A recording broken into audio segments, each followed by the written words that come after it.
Good evening and welcome to Such the Reality. I'm Nana Sareen and you're watching our news bulletin, World News. Let's have a quick look at the latest updates from across the globe. Former Honduran President Juan Orlando Hernandez will be ordered to spend decades in prison when a U.S. judge sentences him later on Wednesday for his conviction on drug and firearm offenses. Hernandez faces a mandatory minimum 40-year prison sentence after a Manhattan jury found he accepted millions of dollars in bribes to protect U.S.-bound cocaine shipments belonging to traffickers he once publicly proclaimed to combat. Federal prosecutors have urged U.S. District Judge Kevin Kessel to sentence Hernandez to life in prison to send a message to other traffickers and their accomplices in government.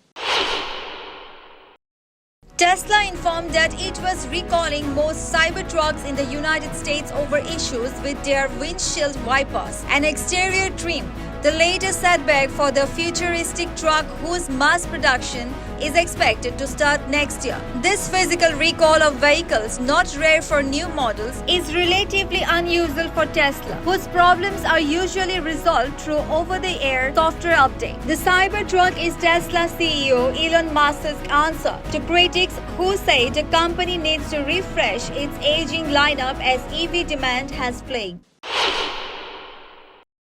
German automaker Volkswagen Group will invest up to $5 billion in U.S. electric vehicle maker Rivian as part of a new, equally controlled joint venture to share EV architecture and software. Shares of Rivian surged about 50% in extended trade after the announcement, potentially supercharging the company's market value by nearly $6 billion if gains hold on Wednesday. The auto industry faces a crucial time as EV startups grapple with a slowdown in demand amid high interest rates and dwindling cash. At the same time, traditional automakers struggle to build battery-powered vehicles and advanced software.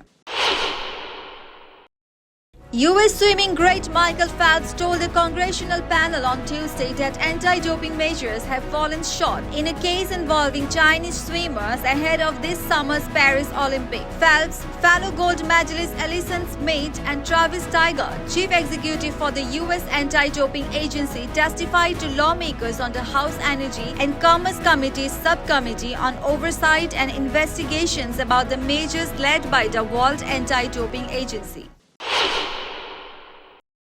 Peru will stop listing individuals who identify as transgender, among others, as suffering from mental disorders, the country's health ministry announced, following a backlash to the move that critics deemed as unnecessary and discriminatory. The decision comes after hundreds of protesters took to the streets of the capital Lima last month to demand the scrapping of a new law that described those who identify as transgender, along with cross-dressers and those with gender identity disorders, as mentally ill and eligible for health services via both public and private providers. Thank you. For more updates, keep watching Such the Reality.